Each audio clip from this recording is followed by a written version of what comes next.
Hello and welcome to the Hoop Collective podcast. We talk about the NBA, which we are doing on Thursday afternoon.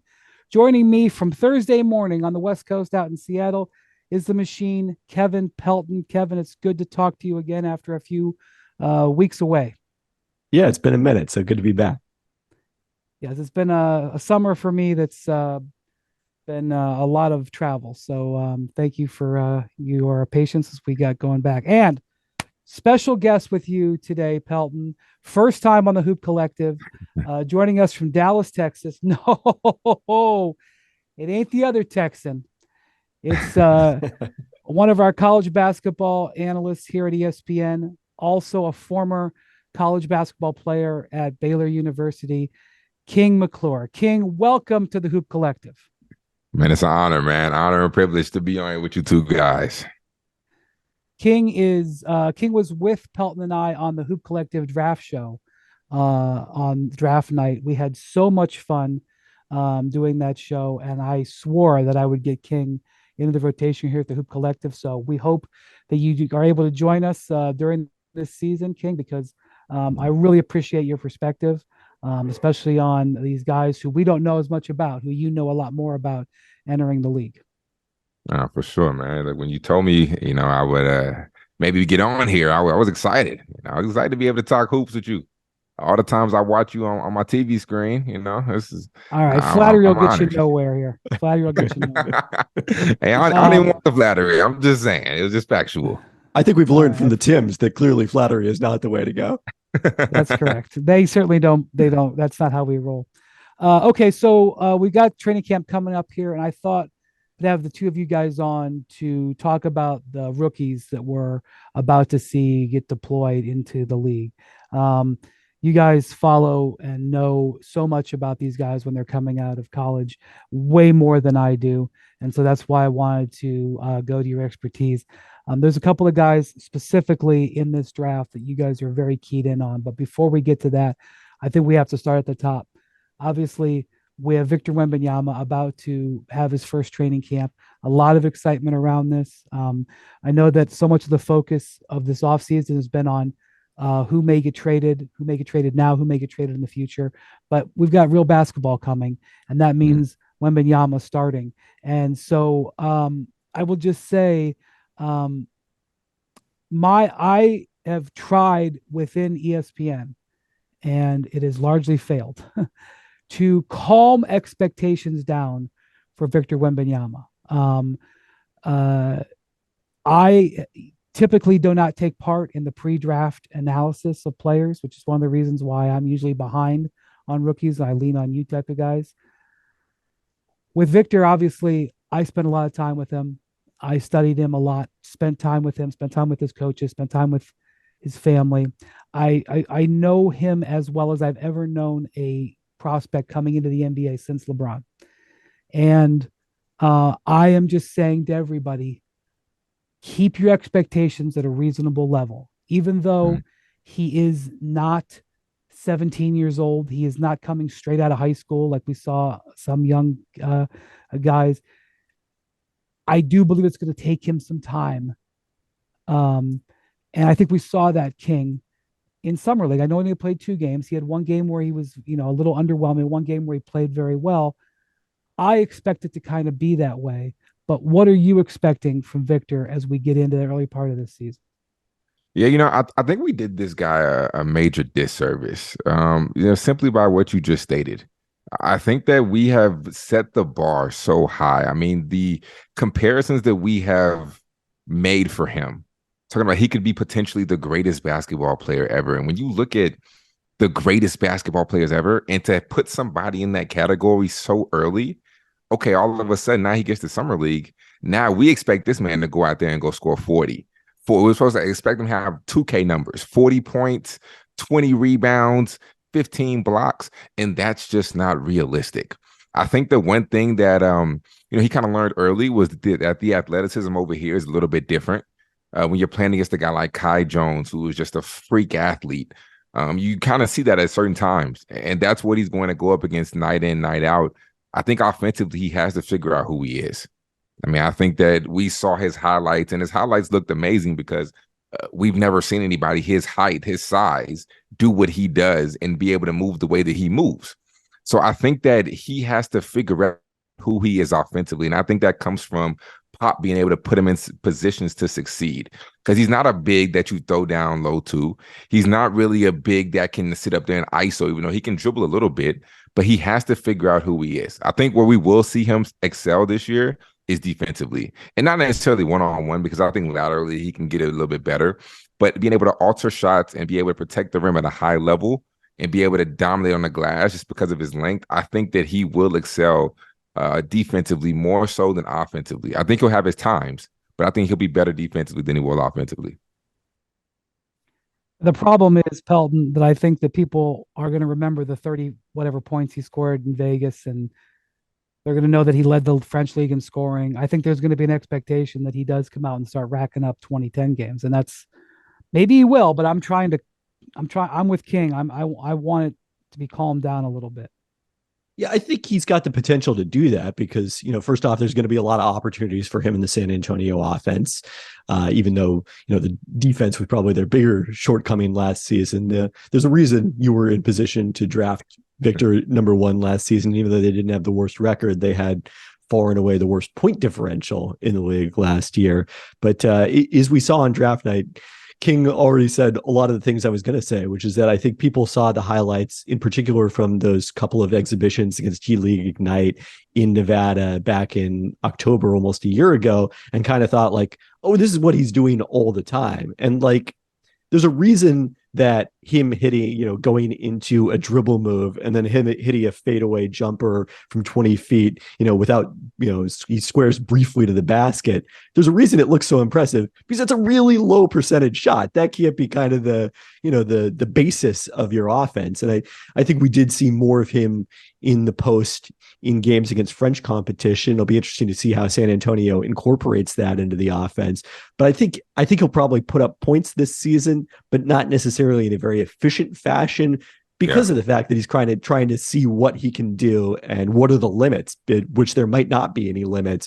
But, eventually I think you're going to want to like rein those low percentage shots in, leave them as a weapon in late shot clock situations, but not, a really the basis of your offense. So I 100% agree. I think he's going to be way more valuable at the defensive end of the court right away. It was interesting. We didn't necessarily see him have as massive the defensive impact in those couple of summer league games as I expected. I think part of that though was the other factor was he was out of shape, had not played almost at all since the draft. And I think I'm legally required to describe it as a whirlwind couple of weeks after he got taken number 1, particularly though, for an international prospect. I don't know if he went back to France in between, but you've got that travel element layered on top of everything. So it wasn't surprising that there were some ups and downs in those games. I think, he'll probably look better relative to the level of competition once you adjust for the level of competition come the NBA regular season. I think the other interesting thing to watch is the San Antonio offense. Trey Jones is a nice setup point guard, but they really don't have many other playmakers behind him. Devontae Graham comes off the bench. Malachi Branham, they're trying to put the ball in his hands. He was basically playing Blake Wesley was playing point guard for them in summer league. So those two, young guys who are really kind of scorers first. It'll be interesting to see how much help the Spurs can really give him. Well, Jeremy Sochan also can do that a little bit. I actually think Sochan's one of the more interesting young players in the league. You would have seen him quite a bit, right, King?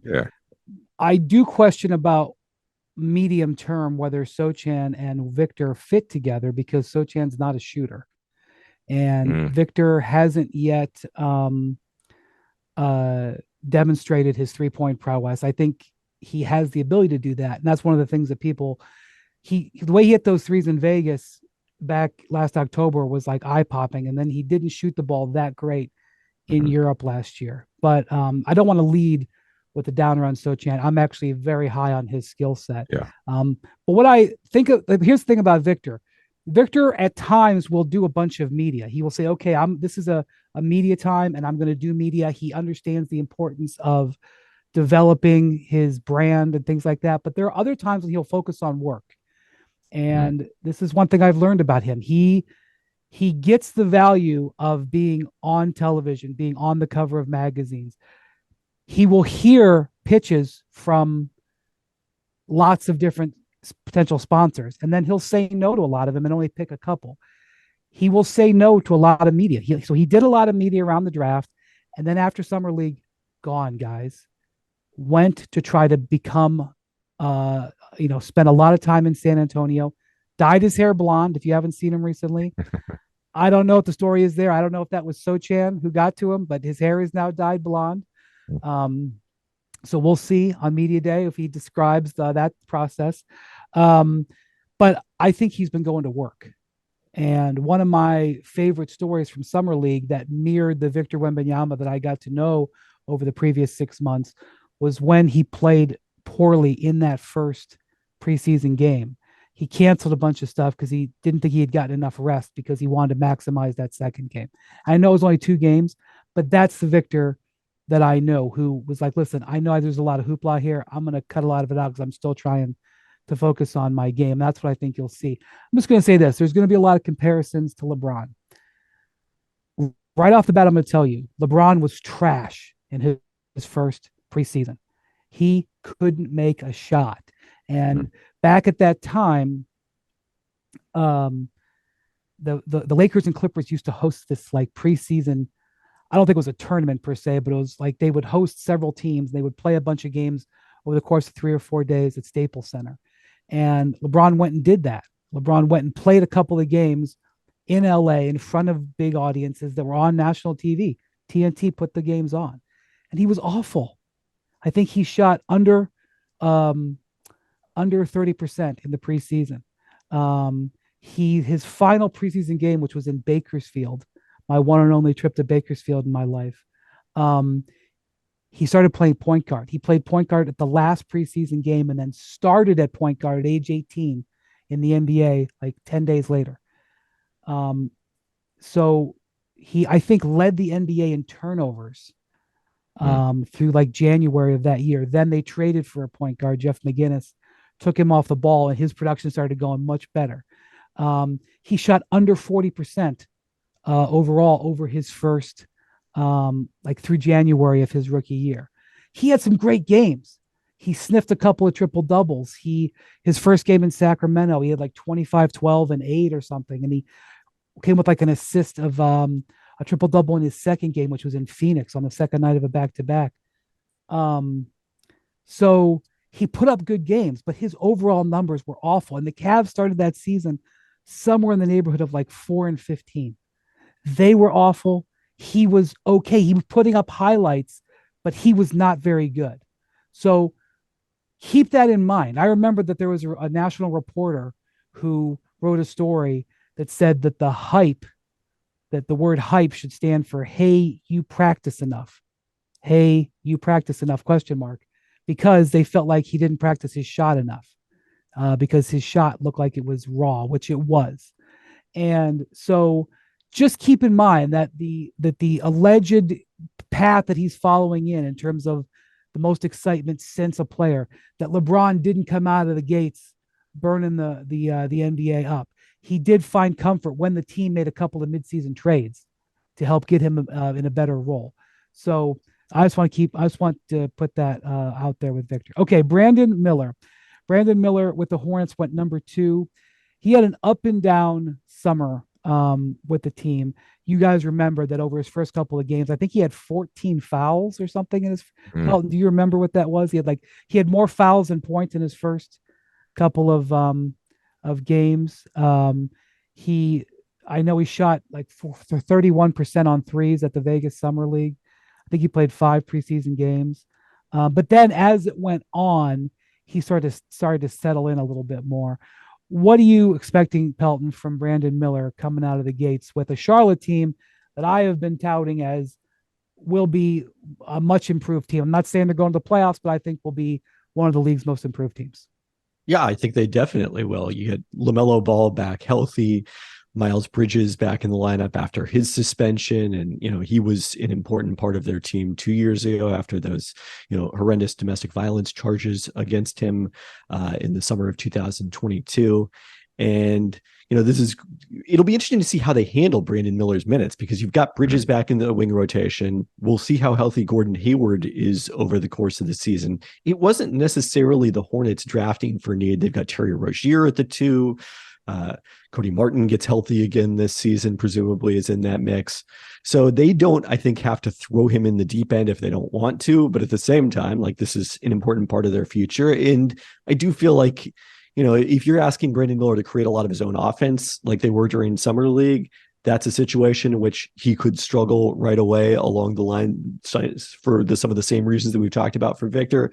But if you put him in kind of a smaller role, focus on his catch and shoot 3-point ability, the occasional play off the dribble when teams close out hard, and, let him try to use his size and length defensively, that's kind of, I think, where people were thinking of him this time a year ago is, more that 3-and-D player with the chance to develop into something more, until he had such an awesome freshman season at Alabama and played his way into the conversation, moved ahead of Scoot Henderson and became the number 2 pick.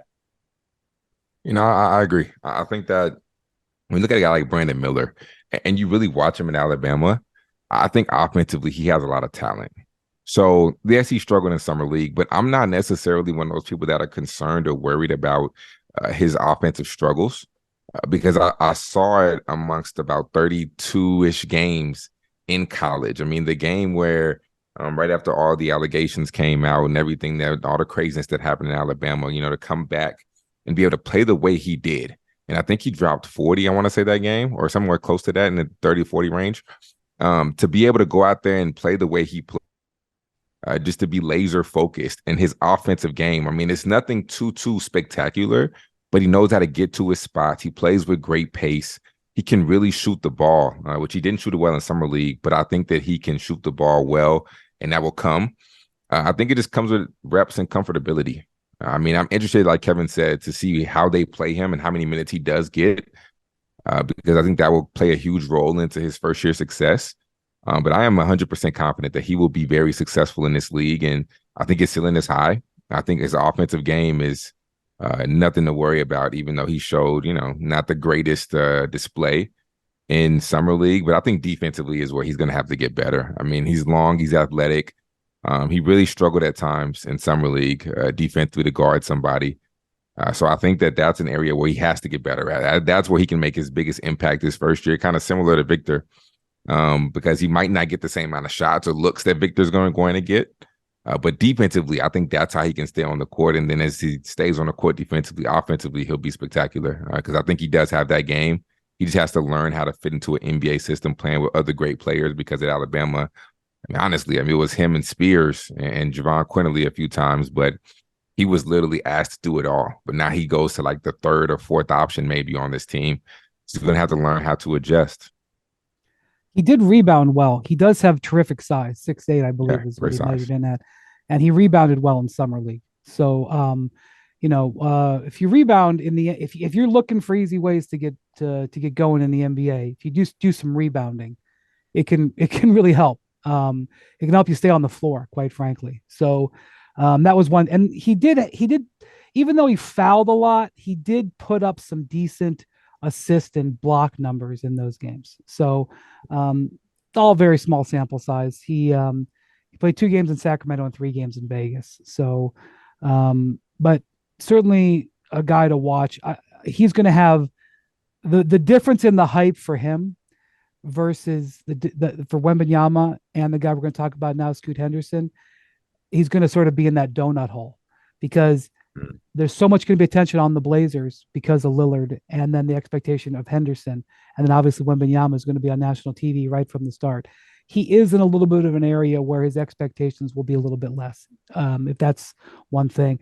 I have said, I don't know the future. I don't pretend to know the project draft players. I would never trust my eye. But one thing I believe is the decision that the Hornets made, picking Miller over Henderson, is potentially a pivotal decision for both franchises, Charlotte and Portland.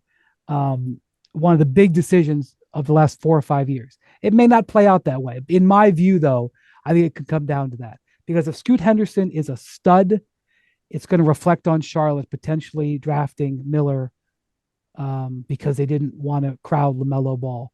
And if Miller ends up being the type of two-way wing prospect that is a difference-making player on a team that's on the rise, that could make Charlotte, that decision could make Charlotte really elevate as they try to come up as an organization over the next year. So obviously, I think it's a very big thing. Okay, King, Scoot Henderson didn't play almost at all in the summer. We didn't get to see him a lot last season because he had some injuries and also shut it down early with the G League Ignite.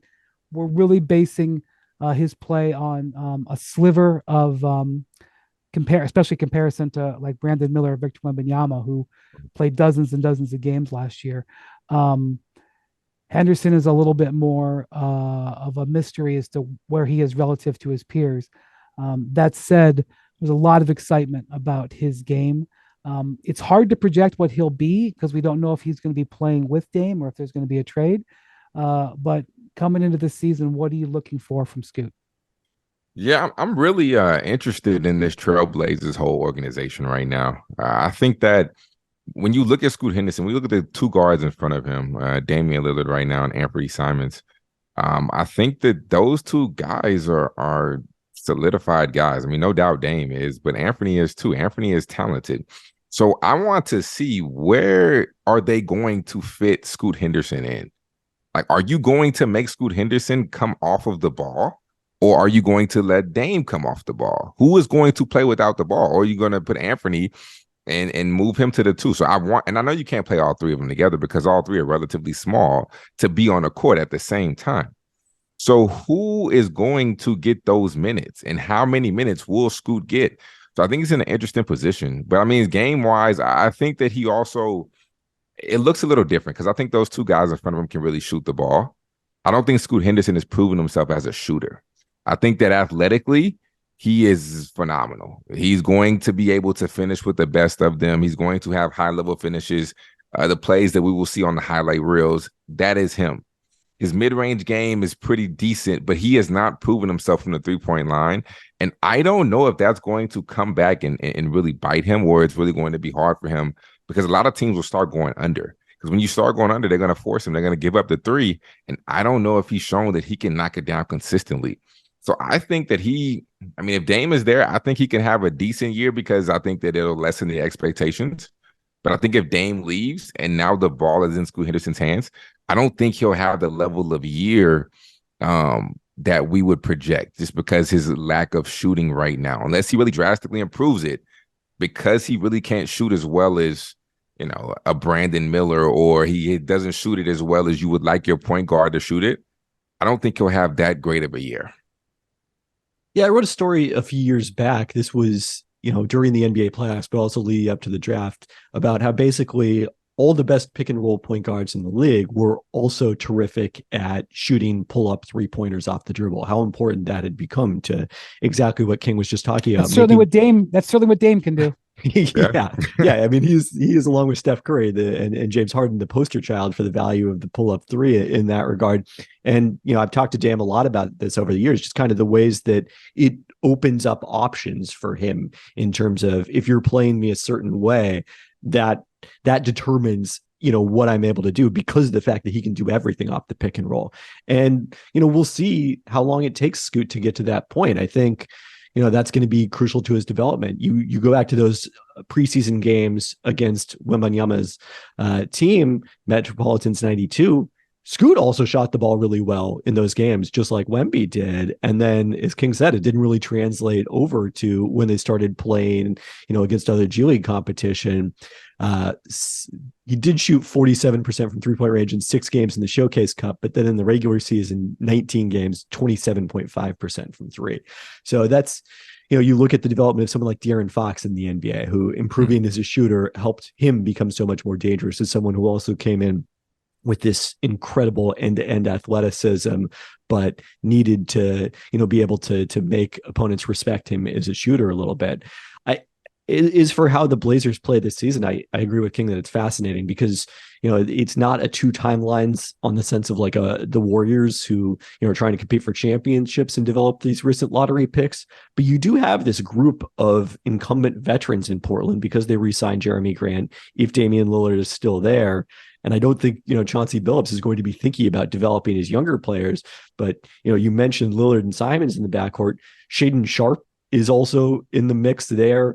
They're very high on him. He was terrific late in the season after Dame was shut down. Very young second-year player. Yeah.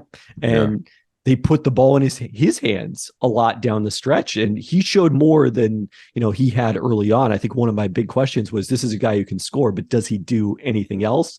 And he started making plays as a distributor when he had the ball in his hands and started reading the court. And, that was really crucial. So you've got a lot of pieces to manage in that backcourt in Portland. I don't think it all fits. That's why I personally am of the opinion that, they should grant Damian Lillard's trade request before we get to training camp and, turn the page and indicate that our future is Scoot Henderson and Damian Lillard at this point is our past.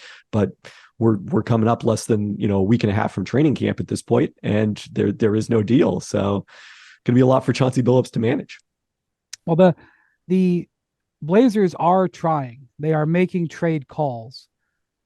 What I don't know, and maybe only the Blazers know, in all honesty, are they making trade calls in an attempt to create a market to squeeze the Heat, or are they actively willing to trade him to somewhere besides Miami?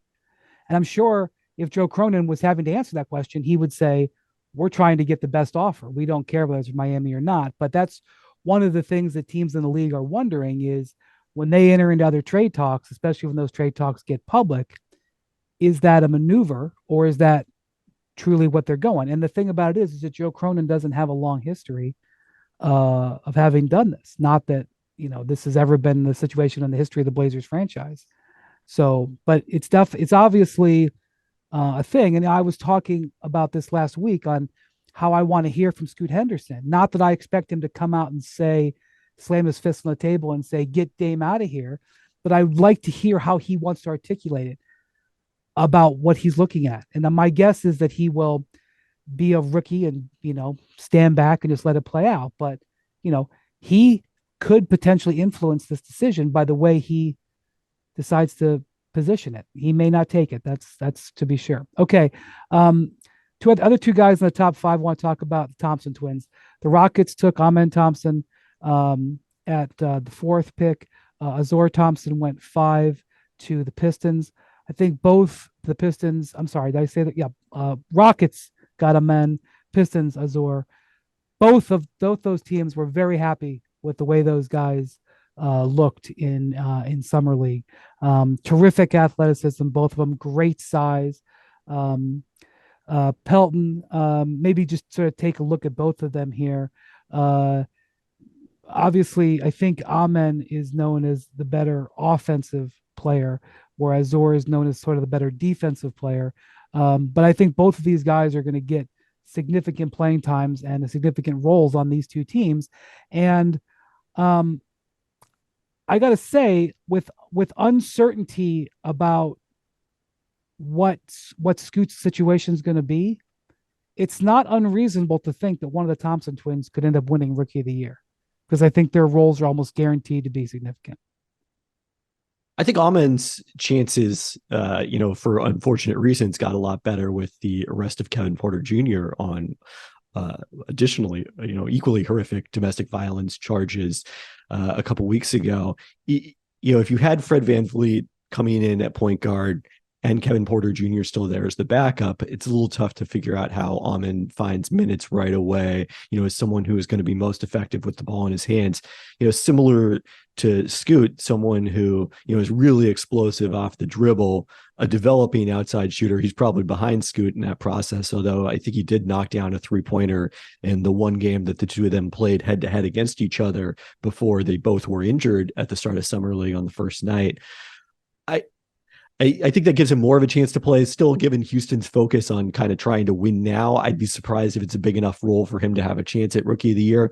But, Scoot got the headlines early in that head-to-head matchup, the one game that they played.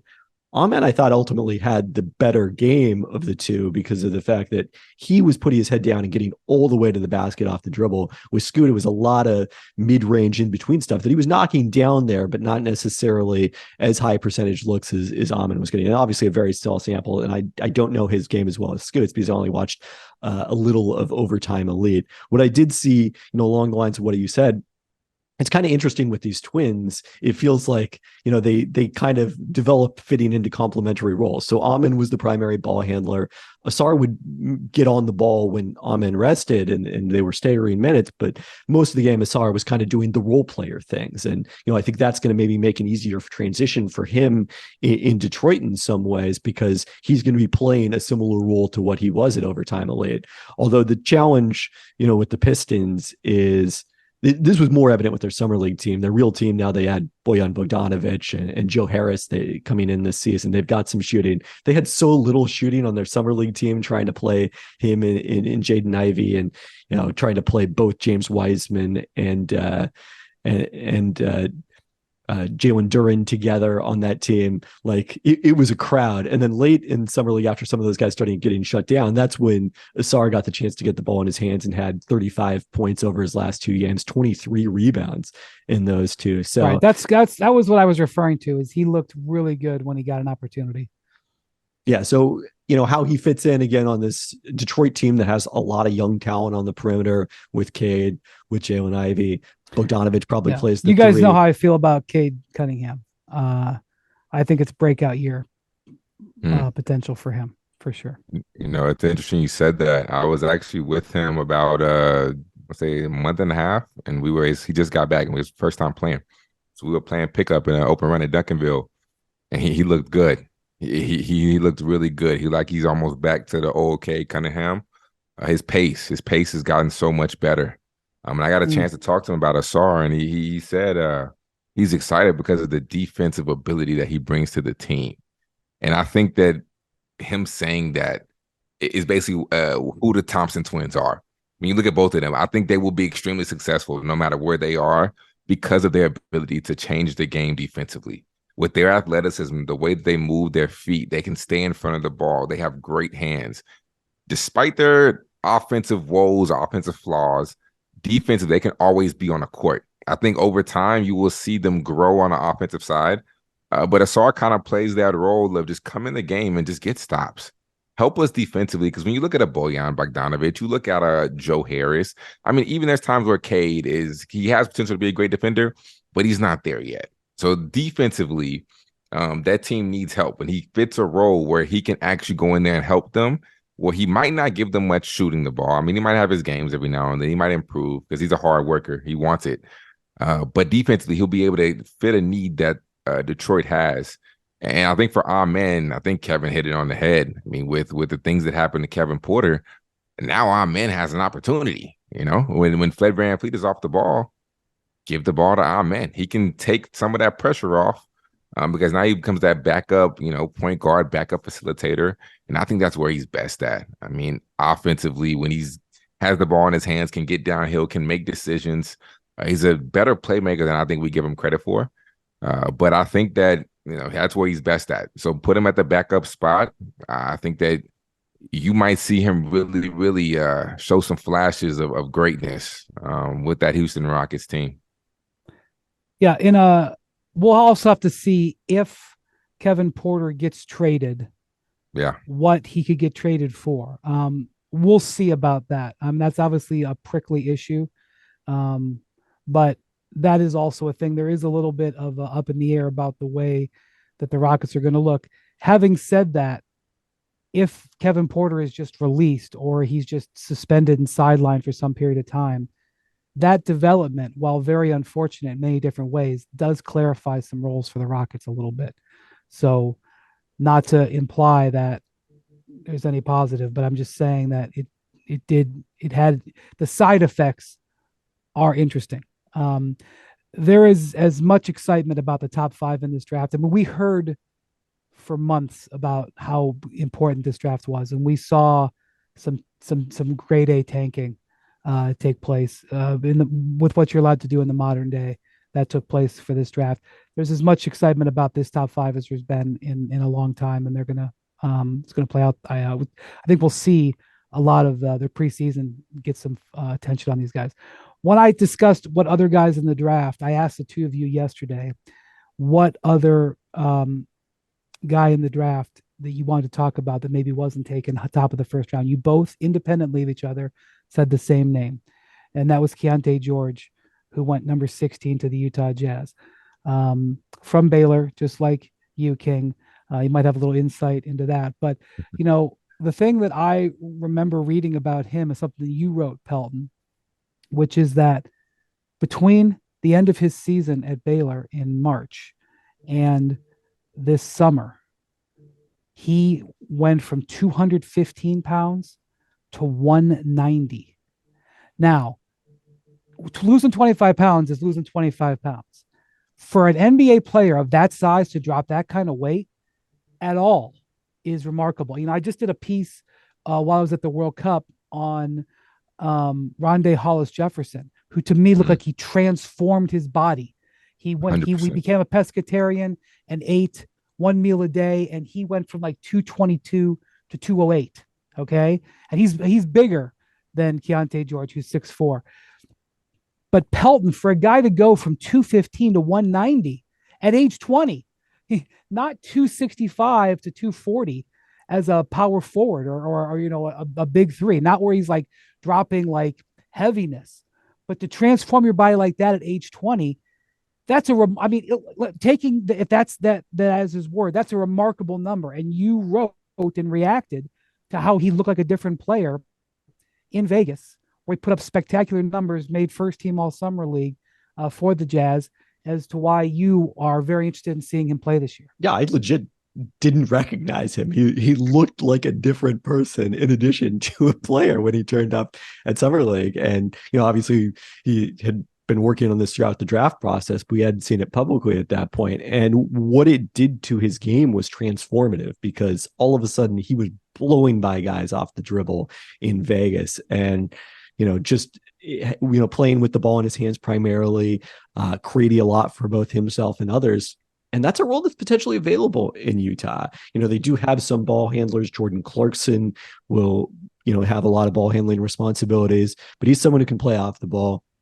Taylor Horton-Tucker put up big numbers for them down the stretch after Clarkson was sidelined, possibly in pursuit of that kind of draft positioning that Brian was talking about a moment ago.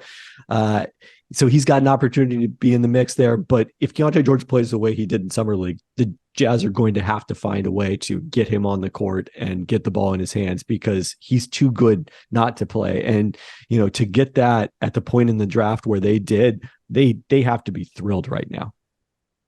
They got to steal. I mean, Keyonte George, when he came into Baylor, I remember we had like a vet week. So we went out there to go play against them. And the first thing that I looked at when I looked at his body was like, but you're a little chubby. And I told him to steal his face. Like you're a little chubby. Like he had the body where he has to lose weight. And I think he played that whole season at Baylor a little bit overweight. And primarily because I think he settled too much for threes and for jumpers. Like Kevin said, he was getting by people in Summer League. If you watch his film back, he wasn't doing that. In the Big 12 tournament, when they played Iowa State, he couldn't get by anybody. I want to say he took 13 shots and 11 of them were threes. Or maybe 11 to 12 of them were threes. Pretty much all threes.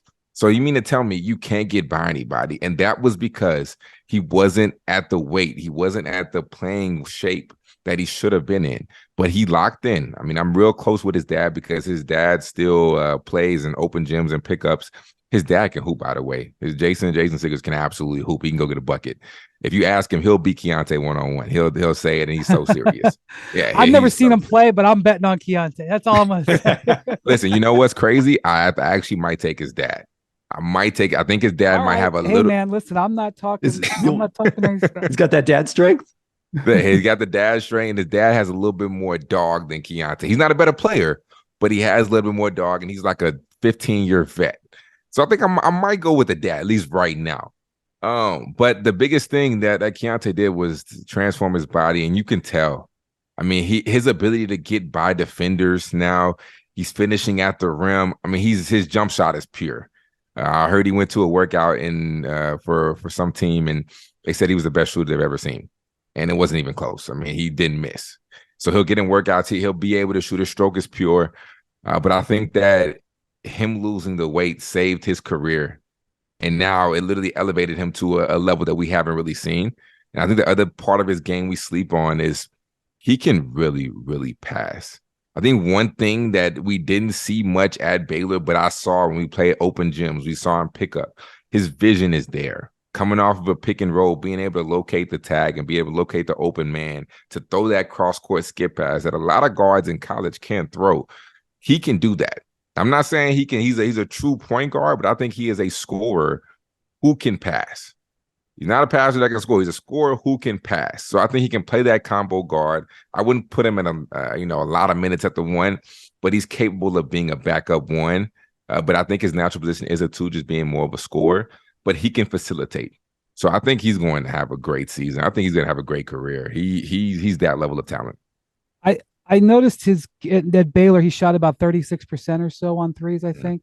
I watched all of his 3-pointers during summer league. It was the whole array. He was hitting spot up threes.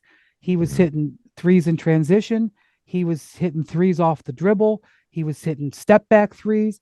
He shot, what did he shoot, Pelton? Like 43, 44%. I'm not sure if that was a hot week, but first off, he's obviously got a lot of confidence in that shot. He was hunting that shot. But as you said, King, he definitely is he's a combo guard, but he definitely has a point guard mentality in that he does look for guys, but he's not afraid to create his own. And so that was kind of what impressed me, because so often you see players who are not comfortable doing all of that stuff. Mm-hmm. You see guys who are sort of trained to be spot up shooters, or guys who frankly just shoot and hunt their shots way too much. I mean, there would be times when he definitely would say, all right, I'm going to put up a 26-footer, and he would make them. But there were other times where he would bait the defense and throw a line drive entry pass that would lead to a dunk. He had several of those. So I see why you guys are excited about him. Colin Sexton is also on that Jazz roster, and he obviously had a pretty good year last year. They do have some guys in that backcourt. The Jazz's big move the offseason was obviously bringing in John Collins. And they also extended Jordan Clarkson. But there's nothing on this, there's nothing like set in stone on this team. Like if he earns minutes, he'll earn minutes. I think that would be one thing. Sometimes you get picked 16th and you're getting picked into a team that's, I think that was Pelton, do you know off the top of your head, was that the Minnesota pick that they got him with? It seems it must have been, right? Yeah. Yeah. So in addition to getting Walker Kessler out of that Gobert deal, this is a player that they got out of, this is what started the, more fruit from that Gobert deal, this pick. Sometimes you get the 16th pick, you come in and you're maybe relegated to a role no matter what, and he will start that way, but there's upward mobility, there's upward minutes to win on this Jazz team. So that's very interesting. Another guy that you guys mentioned, and I remember sitting with you guys on the set on draft night, was Cam Whitmore out of Villanova, who went 20th overall to the Houston Rockets. There were mock drafts that had the Rockets taking him as high as 4, and he had one of those draft night drops. There was discussion afterwards about teams noticing a degenerative knee issue. He went to the combine and had a physical. In the new rules, I think all players have to have physicals that everybody sees. I think that's the rule. But in recent years, some players would only allow physicals with certain teams, and then the teams could control, or the player could control who gets the information. In this case, the whole league, all 30 teams, had the same physical done by the league. There was also some reports about some background that was concerning to some teams. I have no idea what's true. I'm just telling what those reports said. Or maybe, his interview, not that he's a bad guy, but maybe his interview didn't go well, or maybe people that they talked to didn't give him the glowing reviews. I don't think there's anything in his character. Just to be clear, I'm not making an accusation. I'm just saying what was reported. But long story short, he slipped to 20. And then I'm sure King, highly motivated, he came into Vegas and was awesome. I believe he won MVP Yeah. of Summer League. So Houston, you know, probably, I don't know where they had him on their board at the start of the night. Rafael Stone, the general manager, came out afterwards and said, "Yeah, we feel comfortable. We were not worried about the physical. I think they just preferred Amen Thompson there, but I don't know where he was on their board, but I'm sure it wasn't 20th. So they had to feel pretty good and they had to feel okay about the way he played in summer." Now, I think that, one thing that when you look at what Houston did this offseason and when you look at what they did in the draft, I think it's obvious that they want to establish an identity and a culture. And I think that identity and that culture is one of toughness. I mean, you look at Fred VanVleet, extremely tough. He has that quote unquote dog mentality. Same thing with Dylan Brooks. As crazy as he is, I mean, the things that he says, the antics he pulls, the dude is tough. Defensively, he's going to compete. He's going to give you everything that he has on the court. You draft Amen Thompson. Dog fits in with that identity and that culture of playing defense, getting stops. Same thing with Cam Whitmore. This guy right here in college, I mean, the sample size wasn't great. And in college, he was solid. But you saw those flashes of him exerting his dominance, his presence when he was out there. I mean, his athleticism, we know that it's there despite the injuries. And defensively, he will really get after you. And he's so versatile. He can really play honestly a 2-3-4 maybe. And he's only about 6'5", 6'6", but he can be an undersized forward because of his toughness and because of that quote unquote dog mentality that we love to throw out there for guys. I think that that'll get him over the hump. So now you can plug him in and he all of a sudden can give you something. Oh, same thing with Jabari Smith too. I think Jabari Smith is low-key a tough, super tough dog too. So I love what the Rockets did in establishing a brand and identity and a culture this offseason. Let me tell you about Ime Udoka. Ime Udoka does not mess around, and he's not afraid to say stuff. So, I mean, I'm not sure where his role was in the draft process, but Ime Udoka kind of fits into that as well. 100%. They said, this is who we want to be. This is what we're going to do. And I think they're going to have some success. I mean, Jalen Green is talented, but I don't know if I would classify him in that same category. But offensively, we know he's skilled and he can get to his spots. But I think now with all these guys surrounding you, you have no choice but to fit in or you're going to stick out. So I love what they did. I think that they have a great young nucleus to be able to grow and to be able to make some noise and be good in this Western Conference. I think Houston was well positioned when Cam Whitmore slid because one of the things that you often see come into play is, it's a combination of, number one, you haven't necessarily had somebody in for a workout or done as much background as you would because you're expecting that guy to be long gone by the time you pick. And then also, I think there's a natural element, like, you're in a draft room or even in this part of that process, you start to fall in love with your guy as you have these debates over the course of that process. And you've locked in on whoever that is. And all of a sudden, Cam Whitmore hasn't even been part of that conversation at all. And he's out there. I think it's easy to slide.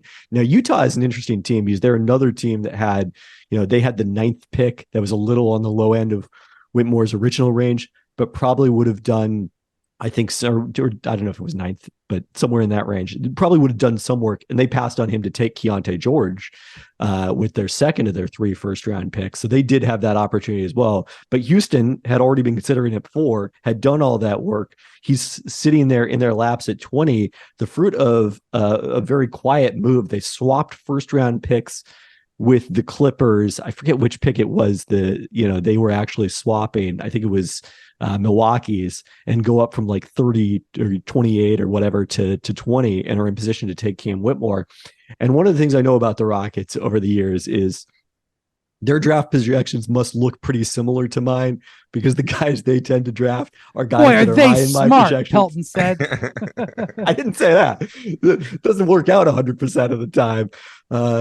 Shouts to Joe Chi. But I'm not surprised because Cam Whitmore, despite the fact that it was kind of an underwhelming season coming off of an injury at Villanova, he was number 3 overall in my projections, which didn't include the Thompson twins, but he was ahead of Scoot. It was only Wemby and Brandon Miller were in the consensus version that factors in where they are in Jonathan Givony's top 100. So I'm sure that they were beyond thrilled that he was still out there. And there is the flip side of the equation. I talked to someone with another front office during Summer League who said that their team had been trying to trade in to the first round to get a chance at Whitmore as soon as he started falling because they were so excited about the potential.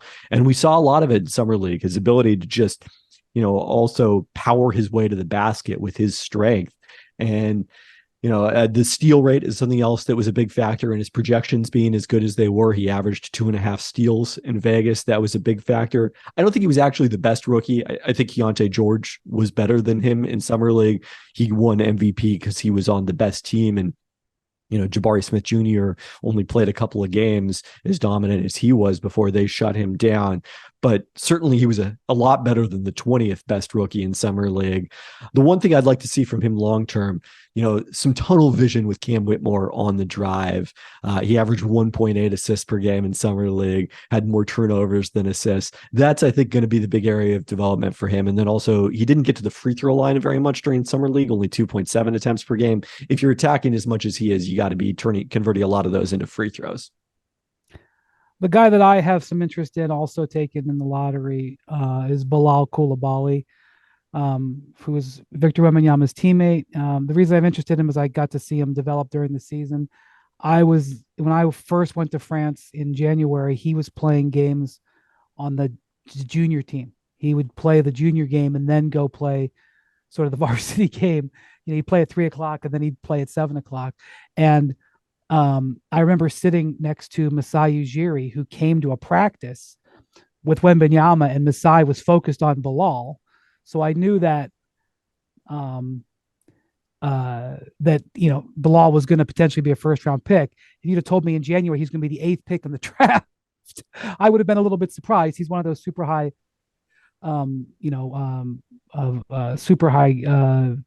risers. It's hard for me to see what exactly the Wizards are going to be this year because they've replaced their entire backcourt. Tyus Jones is in. Jordan Poole is in. Obviously, they used a lottery pick on Bilal, who is, he can play 3 under the right circumstances, but is really probably going to be more of a 2 in the NBA. He doesn't have a lot of bulk, so he'll have trouble against, a big wing. Although maybe later on, I mean, he's got super long arms. I think he projects to be a good defender. But and they obviously invested heavily in Kyle Kuzma. So he's obviously going to get a lot of minutes there. So it's hard for me to see how much Bilal's going to play, but he has an athletic skill set and a size. I think he's about 6'6", 6'7", and really excelled against men last year. Went up the ranks and impressed a lot of people. And so I'm wondering if he jumped up the draft boards because he didn't do a series of workouts. He was playing. His team made the finals. Victor and Bilal were in the finals alongside the NBA finals. So it wasn't one of those stories of a guy looking great in workouts and flying up the boards. Literally, it was because they were, I think so many scouts maybe went to see Victor play and were like, wait a minute, what about this guy? So I'm interested to see what he's able to do. I mean, we'll see if Washington keeps those guys together. It's possible they could, make another trade with those guys. So we'll see, although I think they're pretty invested in Bilal, but I don't exactly know what to expect from the Wizards this year. So I'm not sitting here saying you should take Bilal in your fantasy team. He might not play that much, but I am interested in him just because, like King, you got a chance to see Keyonte George, develop at Baylor. I kind of got a chance to see Bilal develop throughout this last year. So not sure how you have him projected, Pelton, but I'm interested. Pretty low, actually, because of the fact that the late bloomers tend not to come out as well as in the projections. But it reminded me a lot watching him on film of Ousmane Dieng's development the previous year in the NBL as someone who was also a French prospect, but went to go play down under. It's probably not a surprise then that, the Thunder traded up to take Dieng a year ago. This year, it was Michael Winger and Will Dawkins who came out of that Oklahoma City front office and now are in charge in Washington, who their first big pick, they'd obviously made a lot of trades already leading up to their draft, but their first big investment in the draft was Coulibaly. He's that kind of Thunder style prospect of, I think it's going to take a while, but the upside is high. he's not unlike Jalen Williams. Um, James Williams is a little bit more, older, stronger, not exactly the same player, but same type of attributes as Jalen Williams that Will Dawkins would have been a part of taking, along with Osman Jang the year before with the when the Thunder took them back to back in the lottery. And Koulibaly, one of the youngest players in the draft along those lines. So even though he's, I think what's going to be interesting, the transition for him, yes, he was playing against men in the French league, but the athleticism on the wing in Europe is probably the biggest difference in between that game and the NBA game. So his athleticism was, overwhelming in a way that it won't be going up against NBA competition. That's true. He is a significant athlete, and he did show up in that league. But his long arms are something that I remember first noticing about him. So we'll see how much he plays for the Wizards, who I don't think are interested in winning a ton of games, but we'll see. King, thank you for stopping by and giving us your insight. I enjoyed it. Welcome to the Hoop Collective. We're glad to have you. Pelton, as always, thank you so much for your insight. I really appreciate you guys stopping by. I got more knowledgeable today. Hopefully our listeners did as well. Thank you to Jackson, our producer, and I thank these guys a lot because I was half hour late. So I got to go do NBA today, and we will talk to you guys later. And King, please welcome back. You'll be back in the rotation with us. Of course. Looking forward to it. All right. Take care. We'll talk to you guys later I guess next week.